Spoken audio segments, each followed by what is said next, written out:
Alors, bonjour à tous. Bonjour. Bienvenue dans cette enceinte, qu'on puisse ensemble s'édifier et s'émerveiller encore devant ce que le Seigneur fait. Avez-vous remarqué comment on a eu un bon temps ce matin? Où on a pu louer Dieu, l'élever et même se faire imiter. Est-ce que ce genre d'image-là vous rappelle quelque chose? Hein? Peut-être quand vous étiez jeune, quand vous avez vu papa qui est en train de se raser, vous avez peut-être fait ça comme garçon. Je dis bien comme garçon, de faire comme papa. Ça rappelle des beaux souvenirs. Hein? Ah, des fois, même l'imitation, ça n'existe pas nécessairement seulement chez les êtres humains. Remarquez que les animaux font comme ça. Hein? Maman est en train de boire, puis petit chaton va aller boire en même temps. Ils apprennent. Aujourd'hui, on est à l'heure du téléphone. Dernièrement, je voyais ma petite fille qui a aussi un petit téléphone jouet, puis qui fait pareil comme maman. S'assoit, puis parle au téléphone. Son téléphone ne fonctionne pas, mais elle ne fait rien. Elle fait pareil comme maman.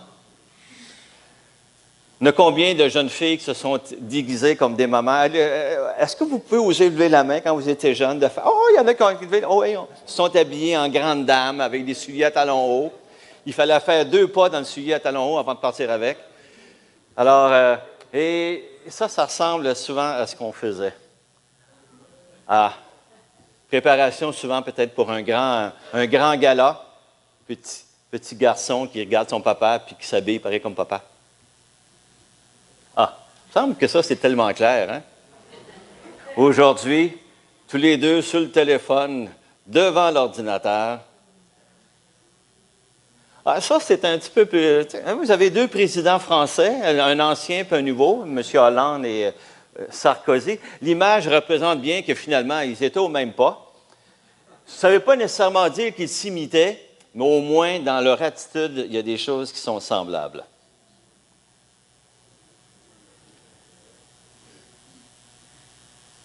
Regardez les versets qu'on retrouve ici devant nous. Lorsqu'on parle d'imiter, imiter est un thème qu'on retrouve dans la parole de Dieu, surtout, entre autres, dans le Nouveau Testament. Et celui qui l'utilise le plus, l'expression, c'est Paul.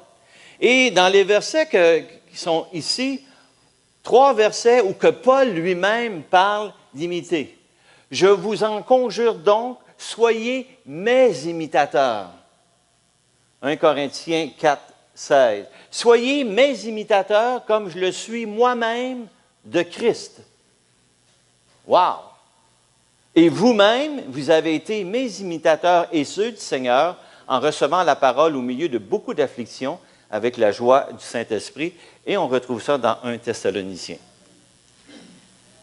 Or, on remarque que c'est un thème qui revient chez Paul et peut-être le verset qui a été dit, qui a été écrit par Paul, qui représente le plus ou sur lequel il y a une plus grande emphase, c'est le suivant. Dans Philippiens, que je vais vous demander de regarder, dans Philippiens au chapitre 3, à partir du verset 17, il est écrit « Soyez tous mes imitateurs, frères, et portez les regards sur ceux qui marchent selon le modèle que vous avez en nous. » Et vous avez ce texte-là qui est affiché à l'écran. « Soyez tous mes imitateurs. » On pourrait croire que lorsque Paul parle de cette façon, que c'est un petit peu arrogant ou prétentieux, dans le style « imitez-moi ». Hein? J'ai fait exprès pour faire de l'emphase, mais non. Ce n'était pas le style de Paul. On voit que Paul n'était pas ce genre de personnalité. Mais il dit quand même « imitez-moi ». Et pourquoi qu'on pourrait penser que Paul faisait ça? Paul vivait au 1er siècle. À son époque, le Nouveau Testament n'était pas encore écrit. Mais les premiers chrétiens, entre autres les Juifs, avaient quand même dans leur histoire des modèles sur lesquels ils pouvaient imiter pour vivre leur vie chrétienne ou leur foi. Ceux qui étaient juifs avaient pas des descendants, mais des gens qui étaient de leur arrière-plan comme modèle. Ils les retrouvaient dans ce qu'on appelle aujourd'hui l'Ancien Testament. Des personnes comme Daniel étaient un modèle, Joseph. Des personnes comme Samuel, Noé, Abraham, Enoch. Des gens qui ont marché sur cette terre et qui étaient des modèles de foi. Et ces gens-là, les nouveaux chrétiens, surtout les Juifs, pouvaient avoir eux comme modèle. Mais les autres, ceux qui vivaient à cette époque, quel pourrait être leur modèle de quelqu'un qui marche dans la vie chrétienne? Et Paul se propose, il se présente comme quelqu'un à imiter. C'est quand même fort. Mais il se propose non pas comme quelqu'un qui est capable de vivre la vie chrétienne en termes d'un code à suivre, mais plutôt comme une vie. Regardez-moi vivre. Regardez-moi vivre comme enfant de Dieu. On peut se poser la question, pourquoi que ce texte-là est écrit aux Philippiens? Philippiens, et il dit, « Soyez tous mes imitateurs. » À l'époque, dans l'Église de Philippe, il y avait des mauvais modèles. Des gens qui vivaient la vie chrétienne d'une façon qui n'était peut-être pas conforme à ce que le Seigneur Jésus pouvait demander ou qui pouvait représenter la foi chrétienne. On retrouve ces textes-là, entre autres, si vous faites revenir un petit peu au verset 2 du même chapitre dans Philippiens, il dit « Prenez garde aux chiens, aux mauvais ouvriers, prenez garde aux faux circoncis. » C'est qui? Tantôt, on va regarder un petit peu plus en détail qu'est-ce que ça veut dire, mais ça, c'est des gens qui vivaient, qui étaient là dans leur assemblée. Et Paul prend soin de dire « Prenez garde. » Ce ne sont pas de bons modèles.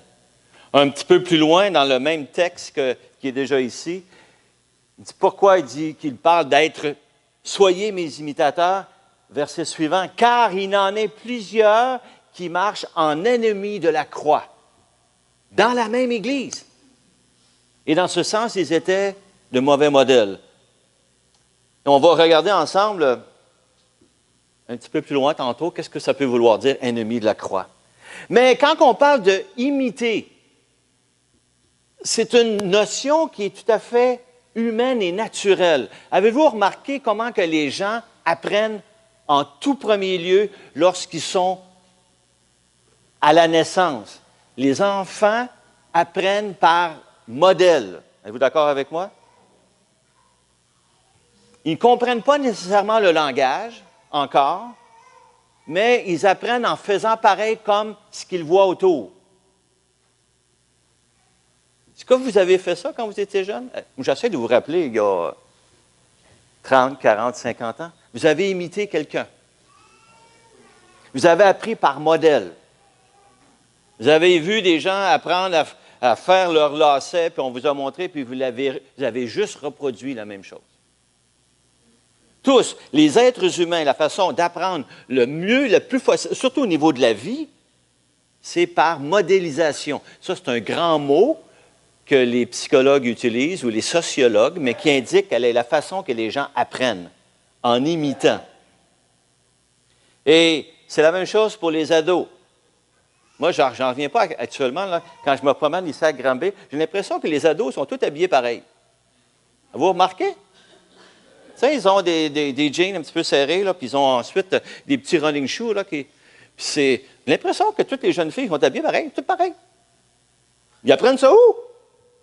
Bien, il y a de l'imitation qui se fait dans leur vie. Est-ce que ça... Nous, les adultes, on ne fait pas ça. Hein? On est vraiment très distinctifs. Hein? Parce que nous, ici, on n'apprend pas par modèle. Et oui. Alors maintenant, comment on peut regarder ce texte-là puis l'étudier en détail? Pourquoi que Paul nous dit « Soyez tous mes imitateurs ». Au départ, le texte on a juste souligné le mot « soyez ». Soyez tous mes imitateurs. Dans le langage original, c'est ginomai. Ginomai, c'est devenez mes imitateurs. Soyez, mais conjugué à l'impératif présent, parce que c'est un verbe de commandement, il est en train de leur dire, devenez continuellement mes imitateurs. C'est dans le sens qu'on doit le prendre. Soyez continuellement en devenir imitateurs de moi. C'est ce que ça peut vouloir dire. Pas ce que ça peut vouloir dire, mais c'est ce que ça dit. Donc, on parle justement d'un processus. Il n'est pas en train de leur dire, soyez mes imitateurs de façon ponctuelle, mais soyez constamment en imitation ou devenir en train de m'imiter dans ce que je fais. Pourquoi? Je ne sais pas si Paul était un psychologue, mais aujourd'hui, dans notre monde, on a eu la chance, depuis plusieurs années, d'étudier. Il y a des gens qui ont étudié le cerveau et c'est clair, les scientifiques le reconnaissent, que ça prend pour une personne 21 jours, parce que notre cerveau est fait comme ça, pour pouvoir prendre ou acquérir une habitude. 21 jours d'observation consécutive, ça nous prend 21 jours pour être en mesure de prendre une habitude. Ça ne se prend pas du jour au lendemain. Oui, après un certain temps. Donc, quand Paul dit « Soyez tous mes imitateurs », il est en train « Devenez tous mes imitateurs ». Et c'est quand même particulier que les versets que j'ai écrits tantôt, il les a adressés à des églises, à des gens dans des églises qui l'ont vu vivre plus que 21 jours. Il a passé au moins plus que 21 jours à Thessalonique. Il a passé plusieurs mois à Corinthe, où il leur a demandé de l'imiter. À Philippe, il a passé aussi quelques mois et dans d'autres endroits, quelques années. Donc, à chaque fois, il leur demande de l'imiter, mais ils n'ont pas vu Paul seulement quelques jours. Il a vécu parmi eux. Et ils ont été en mesure de voir le style de vie, la façon qu'il vivait sa vie chrétienne. Imiter. Il y en a plusieurs parmi vous qui savent que mon coach, lorsque j'ai commencé à travailler dans le ministère, c'était Richard Roule. Quels sont ceux qui connaissent Richard Roule? Il y en a plusieurs, c'est sûr. Et Richard a été pour moi un modèle. Ce n'est pas un modèle parfait, lui-même le dirait, mais ça a été un modèle. Un modèle dans sa vie de prière. Moi, j'ai eu l'occasion de partager des temps de prière avec lui. On a prié ensemble très souvent. Je l'ai accompagné dans différents aspects du ministère, que ce soit dans les études, dans des visites, souvent dans peut-être certaines visites qui ont été difficiles.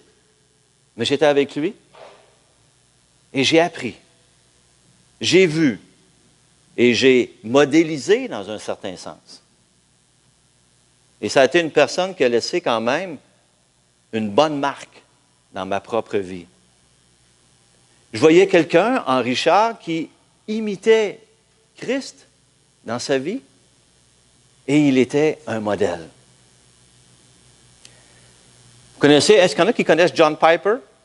John Piper qui est un grand théologien et ce théologien-là a comme modèle quelqu'un qui n'a pas vu vivre, qui est Jonathan Edwards, qui est un prédicateur puritain du 18e siècle. Mais John Piper a lu tous les livres et s'est imprégné de sa théologie. Et lui-même, John Piper, va indiquer que Jonathan Edwards, qui a vécu près de 200 ans avant lui, est un modèle.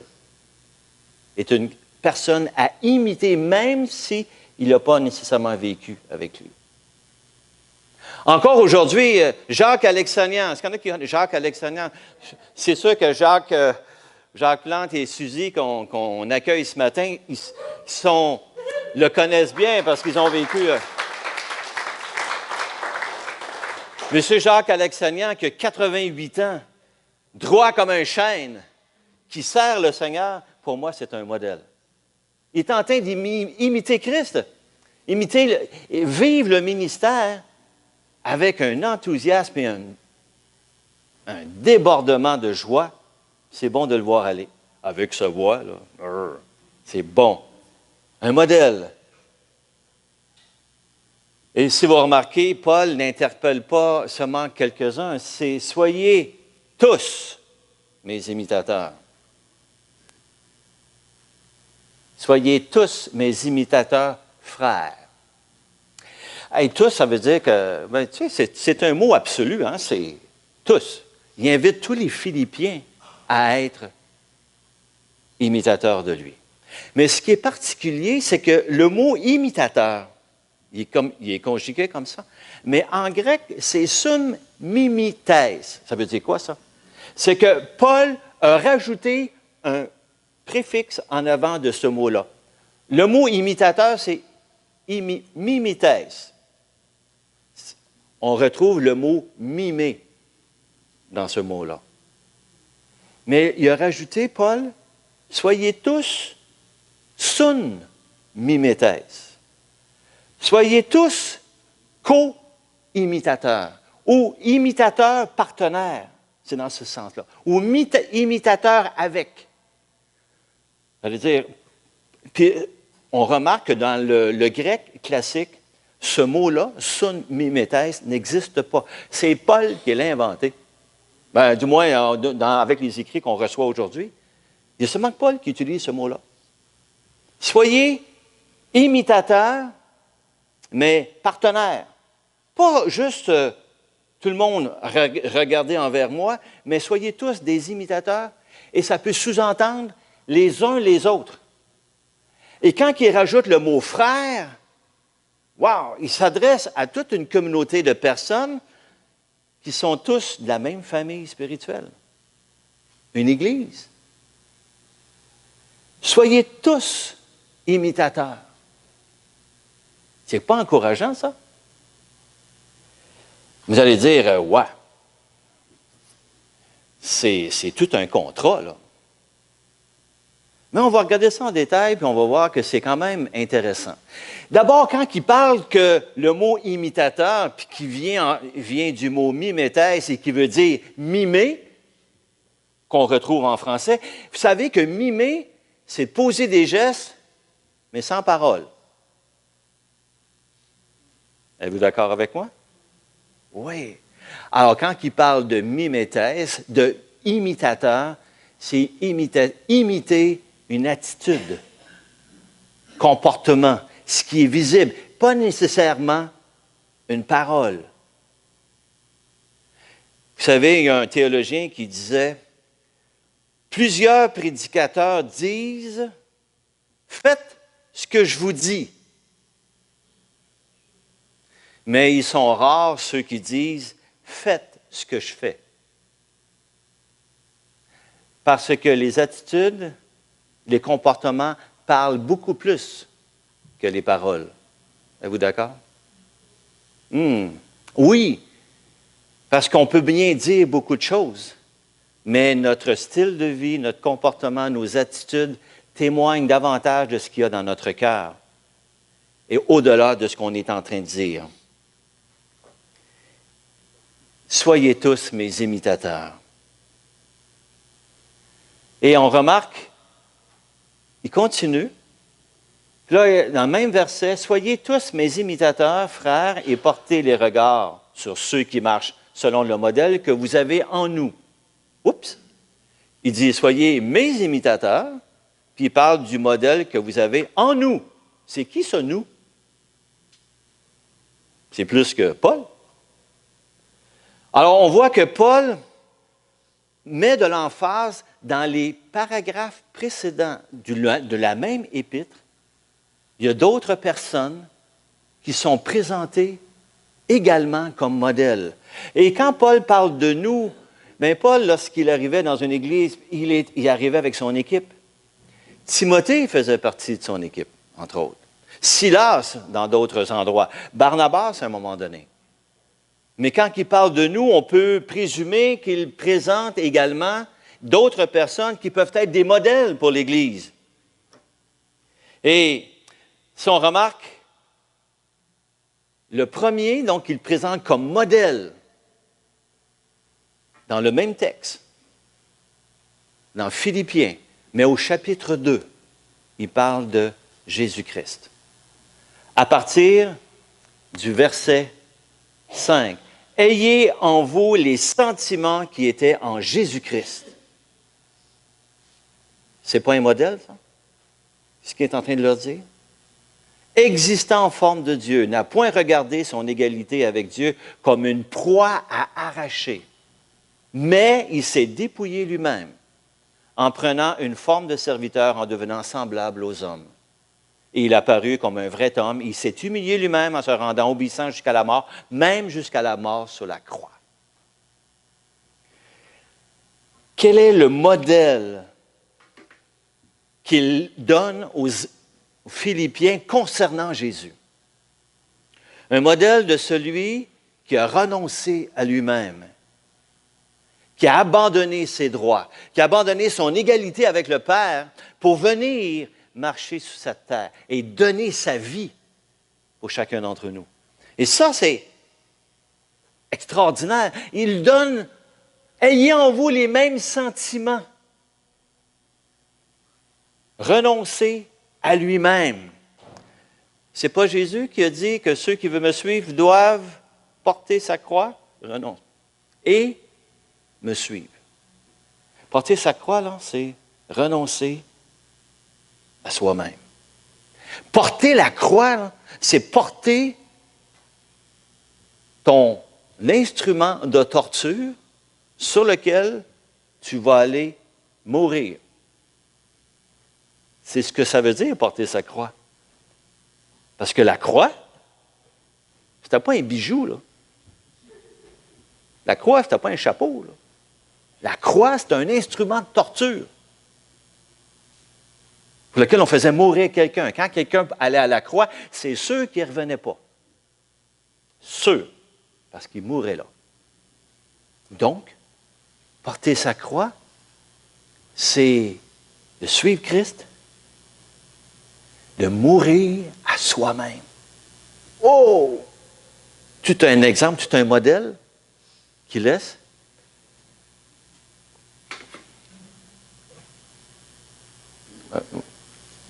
Et Paul également s'est présenté comme modèle dans le même texte.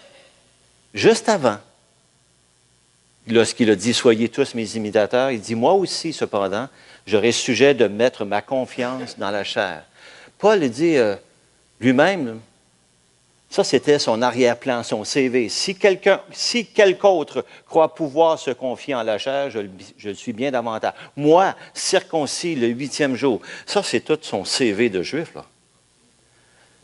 De la race d'Israël, de la tribu de Benjamin, hébreu né d'hébreu, quant à la loi, pharisien, quant aux ailes, persécuteurs de l'Église, irréprochable à l'égard de la justice de la loi. Paul aurait pu arriver à Philippe et dire « Voici ce que je suis ». C'est il y a tout un CV, là. À cette époque-là, là, c'était il y a tout un arrière-plan. Mais Paul reconnaît qu'il n'y a rien de ça qui va lui permettre d'être sauvé. Il dit, mais ces choses qui étaient pour moi des gains, je les ai regardées comme une perte. Ça ne sert à rien, toutes ces choses. Ça n'a aucune valeur à cause de Christ. Saisi par Christ, voit que tout ce qu'il avait, tout ce qu'il était, ça ne compte plus. Ça n'a pas de valeur. Ce n'est pas que j'ai déjà été, là il continue un peu plus loin, verset 12, ce n'est pas que j'ai déjà remporté le prix. Il n'est pas en train de dire que je suis parvenu puis que je suis un modèle extraordinaire. Puis... Non, il est encore en cheminement lui-même. Ou que j'ai déjà été atteint la perfection. La perfection ici dans le sens de maturité. Non, mais je cours, je continue à être un imitateur, entre autres, de Christ, pour tâcher de le saisir, puisque moi aussi, j'ai été saisi par Christ. Wow! Quel modèle Est-ce qu'on serait intéressé d'avoir un gars comme Paul comme modèle dans notre Église? Wow! Mais les gens vont dire, oui, bien écoute, Paul, c'est Paul, mais y en a-tu des modèles un petit peu plus imitables, un petit peu plus bas, là? Un petit peu plus bas. Mais Paul, il rappelle dans la même épître, il parle de Timothée, qui va être envoyé chez eux, dans l'Église. Il dit, quand je n'ai personne ici qui partage mes sentiments, pour prendre sincèrement à cœur votre situation. Tous, en effet, cherchent leurs propres intérêts et non ceux de Jésus-Christ. Et il parle de Timothée qui est envoyé, et comme quelqu'un qui ne cherche pas ses propres intérêts, mais qui cherche ceux de Jésus-Christ. Oh! Timothée, qui a été à l'école ou dans l'école de formation de Paul, il le présente aussi comme un modèle. Un gars qui ne cherche pas ses propres intérêts, mais plutôt ceux du Seigneur. C'est correct de faire ça. Imaginez que dans une église, il y a des gens de toute génération. Il présente un modèle de quelqu'un qui est plus jeune que lui, qui marche aussi pour le Seigneur. Dans notre église, nous avons aussi des jeunes qui sont des modèles. Très souvent, on dit à la farce que nos jeunes, ils sont tous sous le leadership des deux frères Plante. Tu sais, on dit ça comme ça. Mais, parce que, regardez comment ils agissent, David et Samuel. Est-ce qu'ils sont des modèles parfaits? Non. Mais est-ce qu'ils sont des gens qui aiment le Seigneur et qui veulent marcher pour lui? Il y en a peut-être quelques-uns qui vont dire, oh oui, ouais, je pense que c'est vrai. Est-ce qu'ils peuvent être des modèles pour nos jeunes parmi nous? Oui. Jean-Paul, c'est un modèle de quelqu'un qui va visiter les gens. M. Mekela fait de même. Est-ce que Jésus-Christ allait visiter les gens? Oui. Nous avons des gens dans notre Église qui sont des modèles. Ils sont des modèles. Jacques et Suzy ont quitté notre Église ici, puis ont été dans une autre municipalité pour jouer un rôle de pasteur. Aller au loin. Aller apporter un message. C'est un modèle. Et je pourrais toutes vous nommer. Et vous verriez que chacun d'entre nous, nous avons et nous sommes un modèle à imiter. En autant que nous sommes en train d'imiter Christ. Oh, ça a de l'allure. Regardons-nous. Hey! Si vous me regardez pas mes défauts, là. Il y a je pense l'année passée, il y a 2 ans, François et moi, nous étions dans la même chambre. On était au congrès et on a pris notre temps de prière ensemble. Moi, j'avais commencé, François était en sortant de sa douche. Puis là, on était peut-être 4-5 pieds de distance. Puis là, moi, j'avais commencé mon temps avec le Seigneur. Puis lui, il est arrivé par après.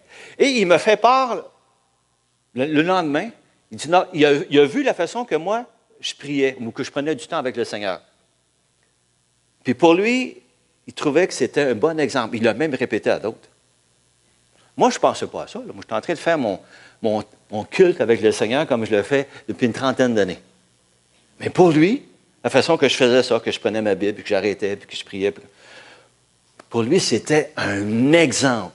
Il dit, moi, je prie de façon différente. Bien, c'est correct. Un modèle. Il y en a de tous les genres. Épaphrodite. Recevez-le donc dans le Seigneur avec une joie entière et honorez de tels hommes. Hey! Honorez de tels hommes, car c'est pour l'œuvre de Christ qui a été près de la mort, ayant exposé sa vie afin de supplier à votre absence dans le service que vous me rendiez. Épaphrodite, les gens de Philippe, eux le connaissaient. Et également Timothée, et également Paul, des modèles.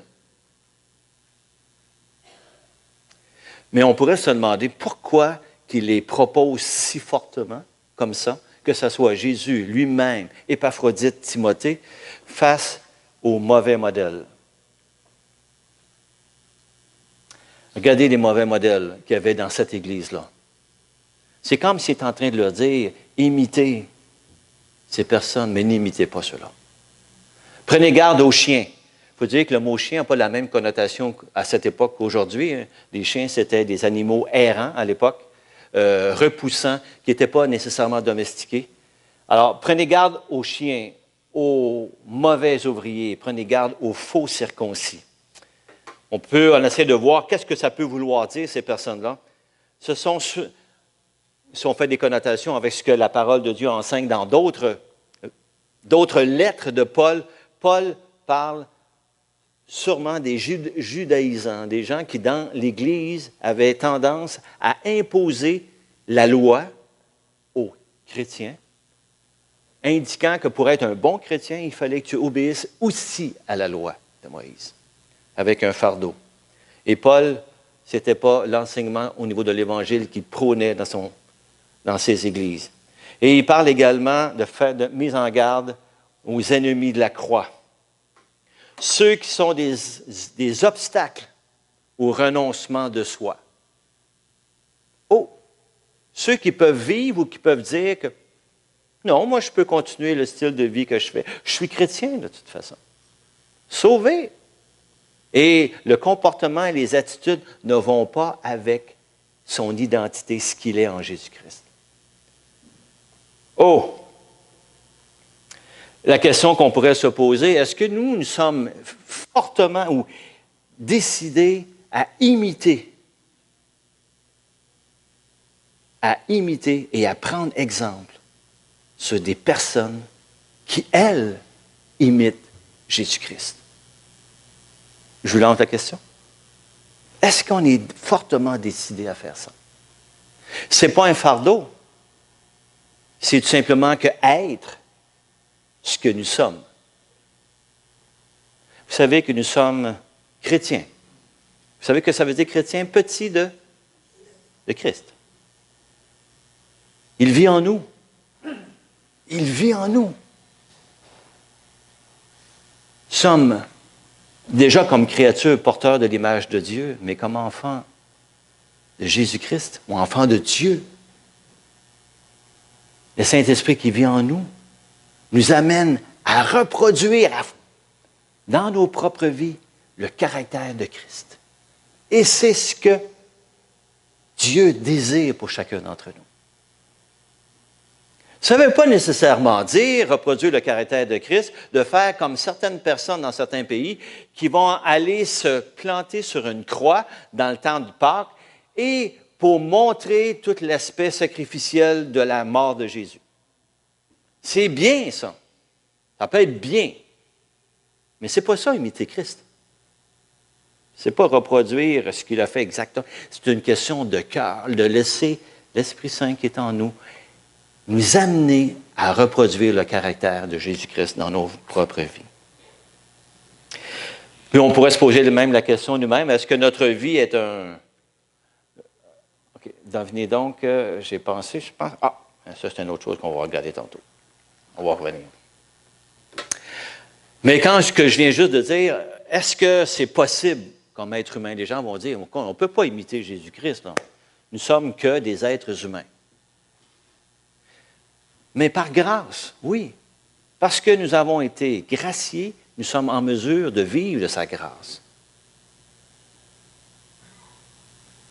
Identifiés à Jésus, de par notre nouvelle naissance, on est en mesure, on est capable. Par la puissance de l'Esprit qui est en nous, en croyant fermement, par la foi, oui, nous sommes en mesure d'imiter Jésus-Christ et de le vivre. Et d'imiter quelqu'un dans notre Église qui, lui, imite Jésus-Christ. Ça, c'est beaucoup plus facile. Parce que les gens autour de nous, nous vivons tous au 21e siècle. Et on voit des gens qui sont en train de vivre et d'imiter Christ dans notre 21e siècle. Paul, il vivait, lui, au 1er siècle.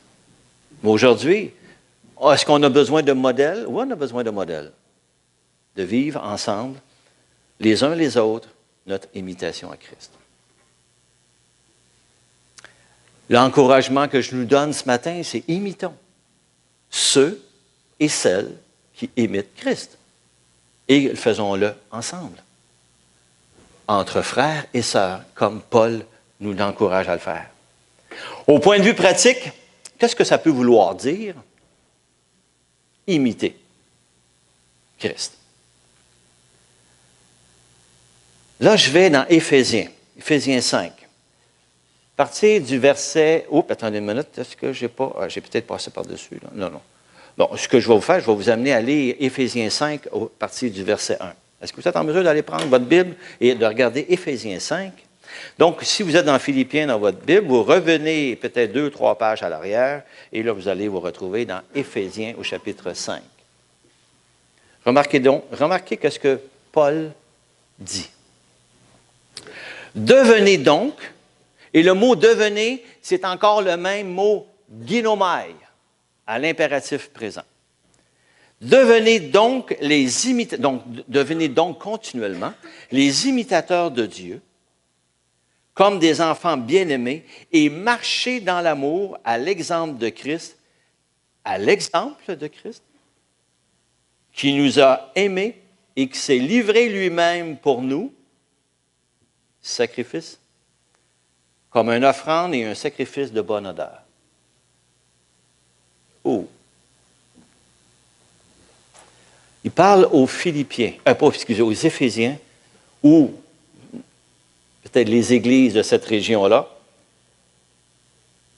Et il est en train de dire, soyez des imitateurs de Dieu, à l'exemple de Jésus-Christ qui, lui, s'est incarné. Alors, qu'est-ce que ça... Est-ce que vous connaissez l'expression, je pense que tout le monde, tel père, tel fils? Tel est le fils, tel est le père. Dans la culture juive, c'est comme ça qu'on reconnaissait les fils. Parce qu'ils avaient, de par leur façon d'enseigner, de façon d'éduquer, il y avait une reproduction en termes d'attitude très grande chez le fils de ce que le père était. Ayant expérimenté l'amour qui nous laisse comme modèle, est-ce qu'on peut aimer nous-mêmes, nous aimer les uns les autres, à la façon que Christ nous aime? Hey! Tous et chacun, on est appelés à aimer. Tel père, tel fils. Est-ce que je pourrais dire ça, moi, tel que je suis, avec Jésus qui vit en moi, je suis en mesure d'aimer comme lui les gens autour de moi. Oh, c'est beau. Dans la même... je sais pas. Non, attendez, je vais revenir en arrière. Dans la même épître, un peu plus loin, on peut se poser la question, je regarde là. Ah, il est rendu à 28, ça se peut-tu? Oh boy, il va falloir que j'arrête là. Je ne pensais pas que quand on a les lumières dans les yeux, on a l'impression que le temps disparaît, mais quand on le regarde, ouh! Alors, je dois conclure que finalement, le message ou l'encouragement que je voulais vous apporter ce matin, c'était celui-ci. Imitons Jésus. Imitons Jésus. Imitons ceux et celles qui imitent Jésus. Et ça veut dire finalement, imitons-nous les uns les autres en imitant Jésus.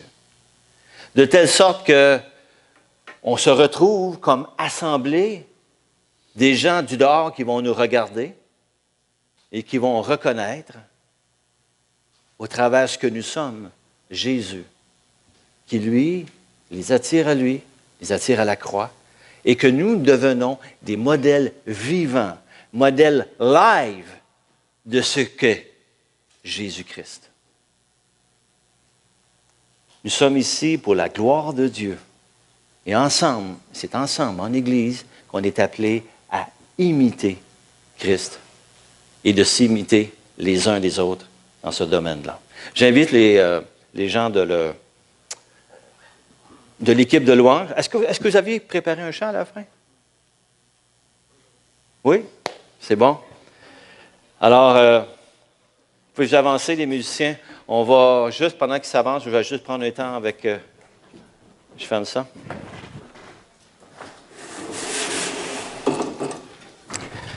Et on place ce moment-là devant Dieu et ensuite on va pouvoir chanter. Alors, Seigneur, devant toi, nous venons tous ensemble, grand Dieu, pour reconnaître qui tu es, Seigneur. Celui qui a envoyé son Fils marcher sur cette terre et donner sa vie pour chacun d'entre nous. Seigneur, c'est ce que nous avons célébré tantôt, c'est ce que nous sommes rappelés.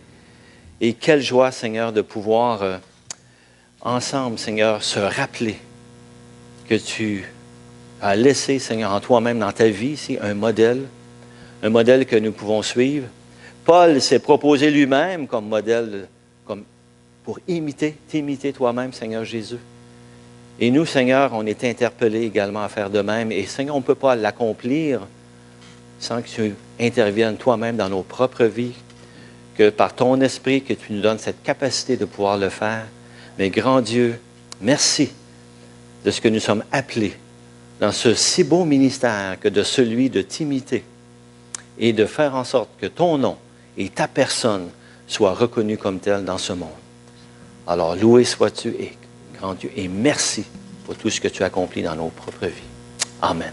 Amen.